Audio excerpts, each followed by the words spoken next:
Ladies and gentlemen, please welcome Editor-in-Chief, Le Poire, Etienne Ginel, along with Minister of State for Development and Francophonie, Annick Girardin.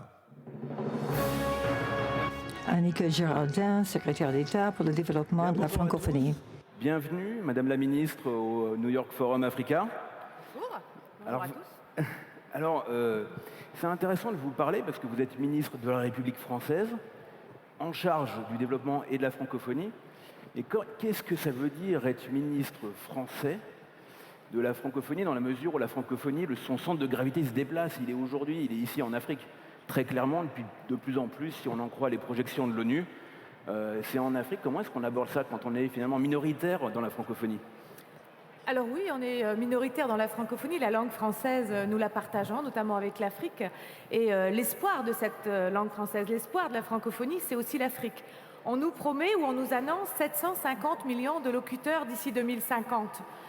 C'est une promesse, mais pour qu'elle soit effectivement au rendez-vous, ça veut dire qu'il nous faut davantage investir dans l'éducation. Vous savez, moi je viens d'un territoire d'outre-mer français en Amérique du Nord et j'ai souvent été minoritaire dans une zone. Ça ne veut pas dire que pour cela je ne suis pas totalement décomplexée, le français a toute sa place et je voudrais dire à mes amis d'Afrique qui reprochent souvent aux Français d'oublier de parler leur langue, qu'on soit effectivement dans le milieu économique ou dans le milieu professionnel globalement, que je cherche et je travaille pour que cette langue française elle soit parlée de plus en plus, notamment dans le milieu économique.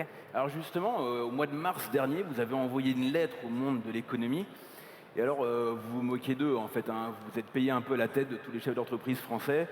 Et je cite votre lettre, parce qu'elle était bourrée d'anglicisme, ça qui était marrant. Quitte à ne pas être trop trendy, je déplore que notre langue française perde autant de terrain dans le business. Tu vas me dire que le combat est has-been et qu'il faut penser cash flow plutôt que vocabulaire. Alors vous avez choisi de vous moquer un peu, mais est-ce que finalement, à la fin, c'est pas la France qui est le plus mauvais défenseur de la langue française ?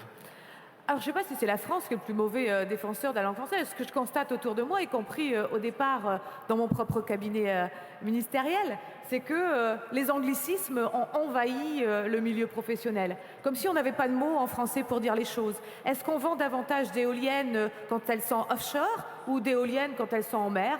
Je voudrais qu'on me dise la grosse différence. Et je crois qu'il faut être fier de cette langue française. Ici, au Gabon, on a cette chance de voir que la francophonie, le français est là, il est bien présent, peut-être parce qu'il est signe d'union entre plusieurs langues, de plusieurs origines qui composent effectivement le Gabon. Alors le français est une langue de solidarité, une langue d'union, une langue de diplomatie. Il faut qu'elle soit une langue de travail. Il faut qu'on en soit suffisamment fiers. Et moi, je crois que les entreprises, et j'ai rencontré le président du MEDEF il y a très peu de temps, les entreprises peuvent nous aider en faisant tout simplement en sorte peut-être que sur un CV, quand il est noté que la personne parle le français, écrit le français, eh bien, il soit favorisé quand c'est une entreprise française qui recrute, qu'elle soit française. Bien sûr, mais qu'elle soit plus largement francophone, parce que le défi, c'est bien l'ensemble des francophones dont il est question. Mais je voudrais revenir sur l'éducation. L'éducation et la formation professionnelle, c'est la clé de la survie de cette francophonie qui peut avoir un poids dans le monde. Cette francophonie, vous savez, moi j'ai envie de la voir réagir à la COP21. C'est un vrai test pour moi. Est-ce que cette francophonie, elle a un pouvoir politique ? Elle a un pouvoir économique ? C'est ce que je voudrais qu'elle ait et c'est ce que je cherche à faire avec tous les amis de la francophonie. Mais alors justement, on a beaucoup parlé de la francophonie économique l'an dernier, parce que juste après le sommet de la francophonie à Dakar, il y a eu un sommet de la francophonie économique. Et alors, il y a eu le rapport Attali, on s'en souvient, et puis des chiffres qui sont sortis. On a dit la francophonie, c'est 16% du PIB mondial, 15% des ressources naturelles mondiales. Et aujourd'hui, concrètement, qu'est-ce que cela pèse dans l'économie mondiale et quelle est la réalité et comment vous la vivez, quelle est la réalité de cette francophonie économique? Est-ce que c'est un ensemble puissant? Est-ce que c'est comparable au Commonwealth par exemple?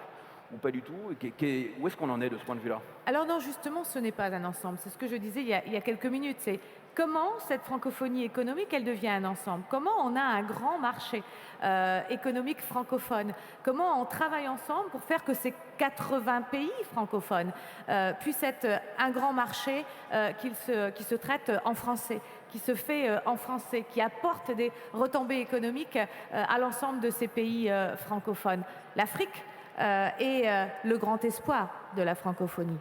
Dans sa langue, bien sûr, que nous partageons, mais aussi dans ses espoirs économiques. La politique de développement que la France mène, notamment en grande partie en Afrique, le budget, par exemple, de l'Agence française de développement, c'est 8 milliards d'euros, dont une grande partie qui vient au soutien de nos partenaires africains, que ce soit les pays eux-mêmes, les États, que ce soit les collectivités, que ce soit le monde économique. Je crois qu'on montre bien là combien il est important pour nous de créer cet ensemble économique francophone et obligatoirement cet ensemble économique francophone, il reposera beaucoup sur le développement de l'Afrique. Alors l'Afrique, le Canada également, qui d'ailleurs est un des endroits qui résiste le mieux à la Silicon Valley. Puis ici, on voit ici au New York Forum, on a beaucoup parlé de nouvelles technologies. On a vu des entreprises hier soir qui ont été primées dans les nouvelles technologies. Est-ce que le français n'a pas pris un peu de retard justement dans l'utilisation de ces nouvelles technologies? Parce que c'est le langage moderne, c'est la vision, c'est la fenêtre qu'on a sur le monde, le smartphone qu'on a tous dans la poche. Est-ce que ce n'est pas un enjeu fondamental d'avoir des... Vous avez les OS, on n'a pas dit des OS, en tout cas d'avoir des fenêtres qui soient écrites en langue française? Ah oui, mais il faut se battre tous les jours. Vous savez, moi j'ai des collègues du gouvernement qui de temps en temps vont s'exprimer naturellement parce qu'ils sont dans un milieu économique en anglais alors qu'ils ne le feraient pas dans un autre domaine. Il faut apprendre à valoriser cette langue, à la parler. Moi, ça m'est arrivé de dire, ben non, vous me demandez de m'exprimer en anglais dans un colloque ou dans un sommet, je n'irai pas. Je n'irai pas, je n'y vais pas. Et je ne comprends pas quand un Français, qu'il soit effectivement du milieu économique ou d'un autre monde, parle publiquement, j'entends, une autre langue que sa langue, qui sans doute lui a permis d'ailleurs d'atteindre le niveau qu'il a atteint ou d'avoir réussi économiquement, culturellement ou autre. Le Français a oublié de régulièrement parler sa langue et en être fier. Alors peut-être aussi qu'on commence à déteindre sur l'Afrique.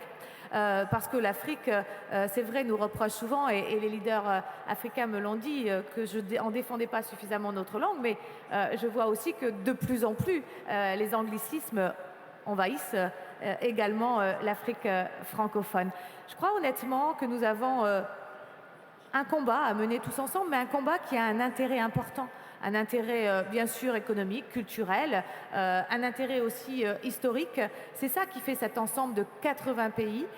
Et ces 80 pays auront tout intérêt demain à avoir un poids, c'est ce que je rappelais, un poids politique et un poids économique pour être largement entendu au niveau international. Et pour ça, par exemple, et je le disais, le meilleur test pour moi, c'est quelle sera la position des francophones face à la COP21 aux décisions qui seront prises. Est-ce que chacun réagira selon son ensemble? Est-ce que l'Afrique, qui doit effectivement parler d'une voix, le fera et l'Afrique francophone s'y inclura? Ou est-ce que l'Afrique francophone peut faire entendre des spécificités?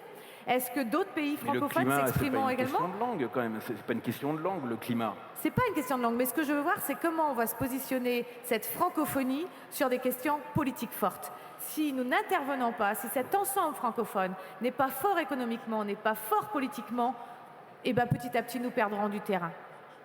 Alors vous avez beaucoup tourné en Afrique pour aller parler de la COP21 et du climat, mais très franchement, comment est-ce que vous êtes reçu? Parce que sur le fond, le CO2, il est produit par les États-Unis, par la Chine, par l'Europe. C'est pas l'Afrique qui est responsable dans les grosses masses des émissions de CO2. Alors comment est-ce qu'on aborde cette question, sachant que voilà, c'est pas ici qu'on trouve les coupables, si je puis dire? Alors non, on est plutôt effectivement sur un territoire où il y a plus de victimes que de personnes ou de pays qui auraient participé à la pollution de ce monde. Moi, je suis la secrétaire d'État au développement.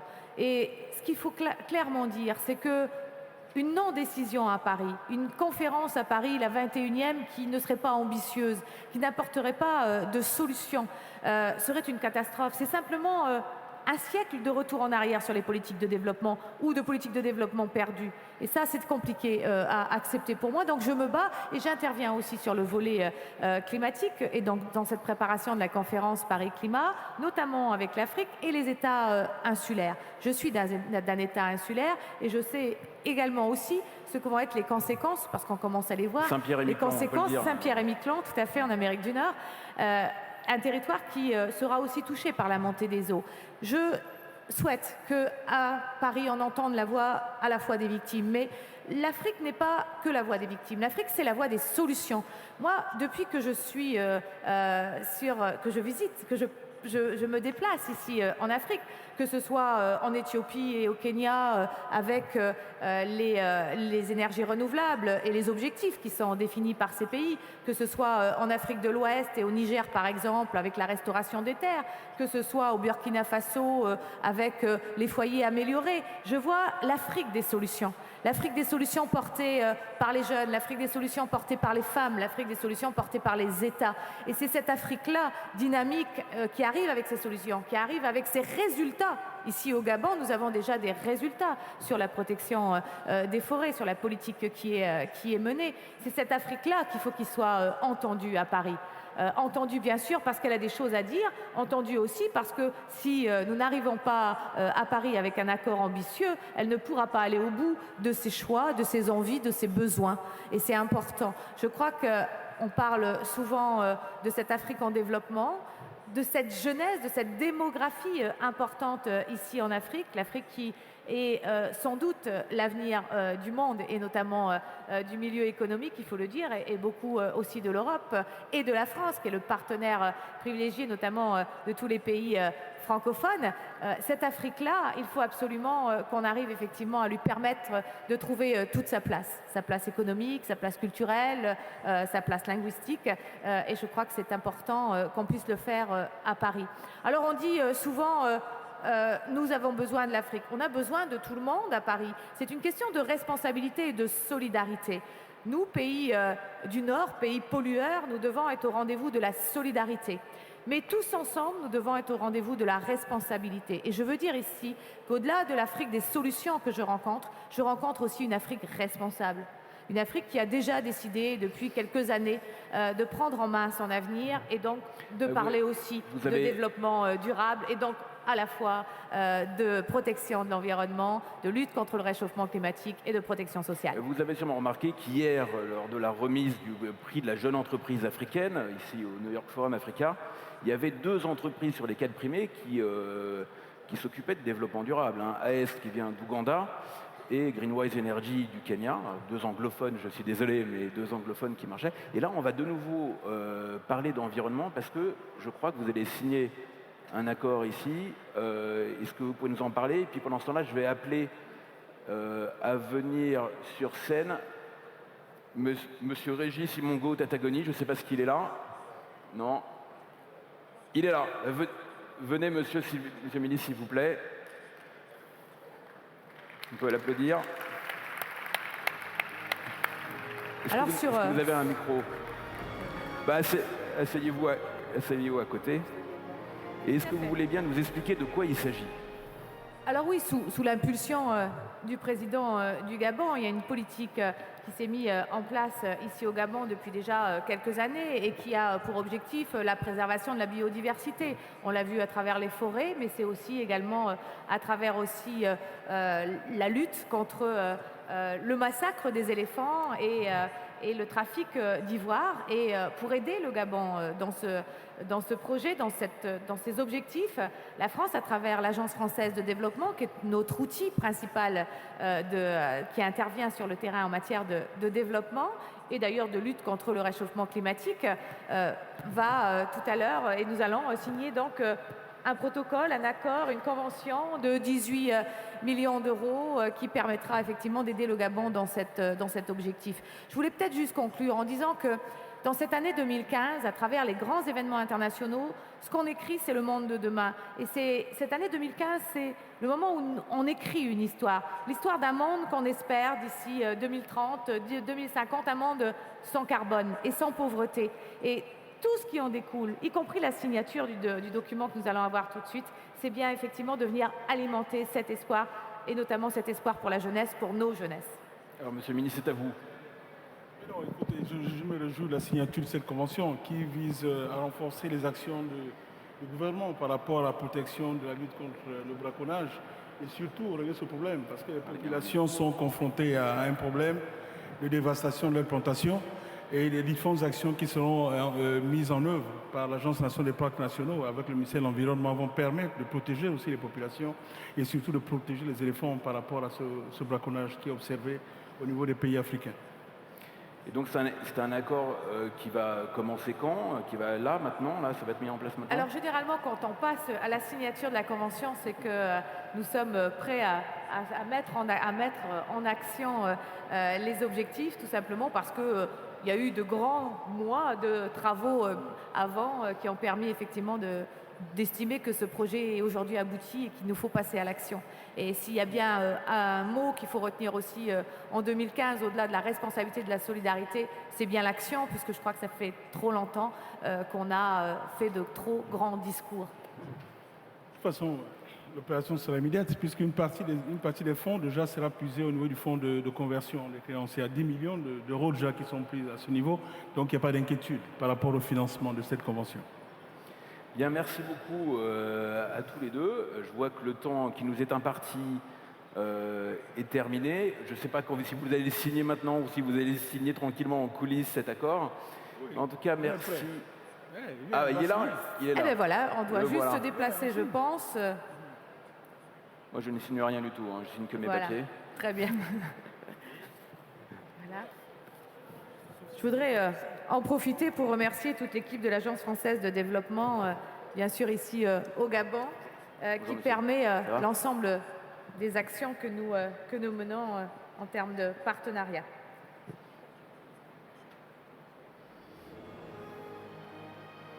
Tout le monde a un stylo, tout va bien?